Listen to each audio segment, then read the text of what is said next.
আসসালামু আলাইকুম, স্বাগত জানাচ্ছি আপনাকে আরএসএল ওয়ার্ল্ড নিউজে। শুরুতেই থাকছে সংবাদ শিরোনাম। ইউক্রেনে যুদ্ধ থামাতে একসঙ্গে কাজ করবে যুক্তরাষ্ট্র চীন।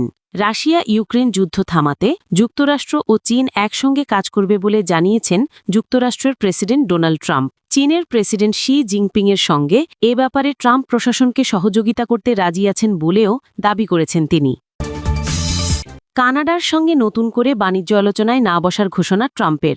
যুক্তরাষ্ট্র ও কানাডা নতুন করে বাণিজ্য আলোচনা শুরু করবে না, এমনটাই জানিয়েছেন যুক্তরাষ্ট্রের president Donald Trump.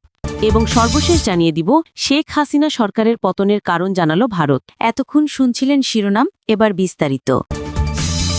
Russia Ukraine যুদ্ধ থামাতে যুক্তরাষ্ট্র ও চীন একসঙ্গে কাজ করবে বলে জানিয়েছেন যুক্তরাষ্ট্রের প্রেসিডেন্ট ডোনাল্ড ট্রাম্প। চীনের প্রেসিডেন্ট শি জিনপিংয়ের সঙ্গে এ ব্যাপারে ট্রাম্প প্রশাসনকে সহযোগিতা করতে রাজি আছেন বলেও দাবি করেছেন তিনি। বৃহস্পতিবার দক্ষিণ কোরিয়ার বুসান শহরে শি জিনপিংয়ের সঙ্গে মুখোমুখি বৈঠকের পর সাংবাদিকদের ট্রাম্প বলেন, আমাদের আলোচনার বড় অংশ জুড়ে ছিল ইউক্রেন যুদ্ধ। আমরা অনেকক্ষণ এই ইস্যুতে আলোচনা করেছি এবং যুদ্ধ অবসানের জন্য একসঙ্গে কাজ করার ব্যাপারে সিদ্ধান্তে পৌঁছেছি। আমি এবং শি এই মর্মে একমত হয়েছি যে রাশিয়া ও ইউক্রেন এমন এক যুদ্ধে জড়িয়ে পড়েছে যার অবসান সহজে হওয়া সম্ভব নয়। শি আমাকে বলেছেন যে তিনি আমাদের সহযোগিতা করবেন এবং ইউক্রেন ইস্যুতে একসঙ্গে কাজ করব। আমাদের পক্ষে এর বেশি আর কিছু করা সম্ভব নয়। ইউক্রেনে যুদ্ধ অবসানে রাশিয়ার আগ্রহ ও সদিচ্ছার অভাব রয়েছে অভিযোগ তুলে রাশিয়ার বৃহত্তম দুই তেল কোম্পানি রোসনেফট ও লুকোইলের ওপর সম্প্রতি নিষেধাজ্ঞা আরোপ করেছে ট্রাম্প প্রশাসন। তেল বিক্রি থেকে প্রাপ্ত অর্থ দিয়ে ইউক্রেনে রাশিয়া তার যুদ্ধ মেশিন সচল রেখেছে বলেও বেশ কয়েকবার মন্তব্য করেছেন তিনি। চীন রাশিয়ার জ্বালানি তেলের সবচেয়ে বড় ক্রেতা। শি জিনপিংয়ের সঙ্গে বৈঠকের আগে এক ব্রিফিংয়ে ট্রাম্প বলেছিলেন, চীনের প্রেসিডেন্টকে রাশিয়া থেকে তেল কিনতে নিষেধ করবেন তিনি। তবে বৈঠকের পর সাংবাদিকদের ট্রাম্প জানিয়েছেন, শি জিনপিংয়ের সঙ্গে এ ব্যাপারে কথা হয়নি তার। আমাদের মূল আলোচনা ছিল রাশিয়া ইউক্রেন যুদ্ধকে ঘিরে। সেই বলেছেন যে যুক্তরাষ্ট্র ও চীন যদি একসঙ্গে কাজ করে তাহলে তা দুদেশের জন্য তো বটেই, পুরো বিশ্বর জন্যই ভালো হবে। এ ব্যাপারে আমিও তার সঙ্গে একমত। বিশ্বে বর্তমানে অনেক সংকট রয়েছে এবং এসব সংকট সমাধানে বড় শক্তিশালী দেশ হিসেবে যুক্তরাষ্ট্র ও চীন কাঁধে কাঁধ মিলিয়ে এগিয়ে যেতে পারে। যুক্তরাষ্ট্র ও কানাডা নতুন করে বাণিজ্য আলোচনা শুরু করবে না, এমনটাই জানিয়েছেন যুক্তরাষ্ট্রের প্রেসিডেন্ট ডোনাল্ড ট্রাম্প।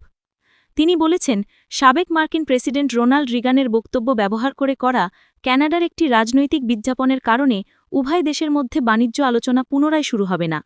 শুক্রবার ট্রাম্প জানান, কানাডার প্রধানমন্ত্রী মার্ক কার্নি ওই বিজ্ঞাপনের জন্য তার কাছে দুঃখ প্রকাশ করলেও দুই দেশ এখন আর আলোচনা পুনরায় শুরু করবে না। তিনি বলেন, আমি তাকে অনেক পছন্দ করি, কিন্তু তারা যা করেছিল তা ভুল ছিল। ওই বিজ্ঞাপনটা ভুয়া ছিল বলে তিনি ক্ষমা চেয়েছেন। এই বিষয়ে কার্নির দপ্তর তাৎক্ষণিকভাবে কোনো মন্তব্য করেনি। এর আগে গত সপ্তাহে ট্রাম্প ওই বিজ্ঞাপনকে কেন্দ্র করে কানাডার সঙ্গে চলমান আলোচনাটি বাতিল করে দেন। একই সঙ্গে কানাডার পণ্যে অতিরিক্ত 10% শুল্ক আরোপের ঘোষণা করেছেন তিনি। কানাডার অন্টারিও প্রদেশ সরকার প্রচারিত ওই বিজ্ঞাপনে রিপাবলিকান দলের প্রভাবশালী নেতা রোনাল্ড রিগানকে উদ্ধৃত করে বলা হয়, বিদেশি পণ্যের ওপর শুল্ক আরোপ বাণিজ্য যুদ্ধের সৃষ্টি করে এবং কর্মসংস্থান নষ্ট করে। বিজ্ঞাপনটি যুক্তরাষ্ট্রের বিভিন্ন প্ল্যাটফর্মে প্রচারিত হয়। ট্রাম্প বিজ্ঞাপনটিকে ভুয়া বলে আখ্যা দেন।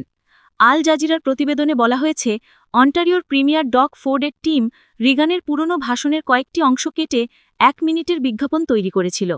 যদিও বিজ্ঞাপনে ব্যবহৃত সব বাক্য রিগানের মূল বক্তব্য থেকেই নেওয়া। বিতর্কের পর ডগ ফোর্ড বিজ্ঞাপন প্রচার স্থগিত করেন। দুই দেশের মধ্যে আলোচনা এগিয়ে নেওয়ার লক্ষ্যেই বিজ্ঞাপন প্রচার স্থগিত করেন তিনি। অন্যদিকে প্রধানমন্ত্রী কার্নি জানিয়েছেন, কানাডা আলোচনায় বসতে প্রস্তুত। প্রসঙ্গত, ঐতিহাসিকভাবে যুক্তরাষ্ট্রই কানাডার সবচেয়ে বড় বাণিজ্য অংশীদার। কানাডার মোট রপ্তানির প্রায় 75%ই যুক্তরাষ্ট্রে যায়। তবে ট্রাম্প প্রশাসনের আরোপিত নতুন শুল্ক নীতির কারণে এই বাণিজ্যে বড় ধরনের অস্থিরতা তৈরি হয়েছে। বাংলাদেশে সরকার পরিবর্তনের কারণ জানালো ভারত। দুর্বল শাসন কাঠামোই বাংলাদেশে সরকার পরিবর্তনের কারণ বলে মন্তব্য করেছেন ভারতীয় জাতীয় নিরাপত্তা উপদেষ্টা এনএসএ অজিত দোভাল। তিনি বলেন, দুর্বল শাসন ব্যবস্থা অনেক সময় একটি দেশের সরকারের পতনের কারণ হয়ে দাঁড়ায়।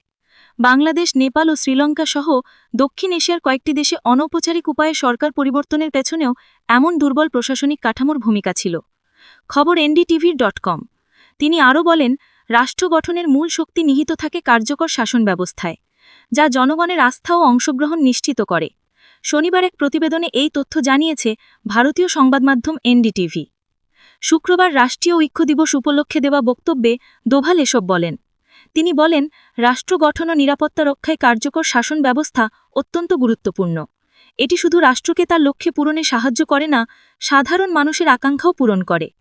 দোভাল বলেন, আজকের প্রশাসনের বড় চ্যালেঞ্জ হল সাধারণ মানুষকে সন্তুষ্ট রাখা। এখন সাধারণ মানুষ আগের চেয়ে বেশি সচেতন, উচ্চাভিলাষী এবং রাষ্ট্রের কাছ থেকে আরও বেশি প্রত্যাশা রাখে। তাই রাষ্ট্রকেও তার সন্তুষ্টির প্রতি খেয়াল রাখতে হয়। তিনি বলেন, একটি নাতির শক্তি নিহিত থাকে তার শাসন ব্যবস্থায়। সরকার যখন প্রতিষ্ঠানগুলির মাধ্যমে কাজ করে, তখন জাতি গঠনের সবচেয়ে গুরুত্বপূর্ণ ভূমিকা পালন করেন সেই ব্যক্তিরা যারা এই প্রতিষ্ঠান তৈরি ও লালন করেন। দোভাল প্রধানমন্ত্রী নরেন্দ্র মোদীর শাসন মডেলের প্রশংসা করে বলেন, ভারত এখন একটি নতুন কক্ষপথে প্রবেশ করছে। এক নতুন ধরনের শাসন ব্যবস্থা, সামাজিক কাঠামো এবং বৈশ্বিক অবস্থান। বর্তমান সরকার প্রশাসনিক দুর্নীতি দমনে যে প্রাতিষ্ঠানিক পরিবর্তন এনেছে তার গভীর প্রভাব ফেলছে। সামনে আরও পদক্ষেপ আসতে পারে। তিনি আরও বলেন, যখন পরিবর্তন আসে তখন সবচেয়ে গুরুত্বপূর্ণ বিষয় হল লক্ষ্য পরিষ্কার রাখার ঝড়ঝাপটার মধ্যেও যেন চোখ না বন্ধ হয়, ভয় বা বিভ্রান্তিতে যেন পথ না হারায়। ভালো শাসনের মূল উপাদান হিসেবে দোভাল নারীর সুরক্ষা, সমতা ও ক্ষমতায়নের ওপর গুরুত্বারোপ করেন। তিনি বলেন, নারীর ক্ষমতায়ন আধুনিক শাসন ব্যবস্থার অপরিহার্য অংশ।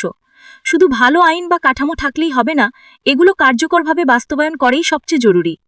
প্রযুক্তির ব্যবহার নিয়েও গুরুত্বারোপ করে দোভাল বলেন, আমাদের এমন প্রযুক্তি কাজে লাগাতে হবে যা শাসনের তৎসতা, জবাবদিহিতা এবং জনসেবার দক্ষতা বাড়ায়। তবে একই সঙ্গে সাইবার অ্যাটাক মতো প্রযুক্তি নির্ভর হুমকি থেকেও সমাজকে রক্ষা করতে হবে।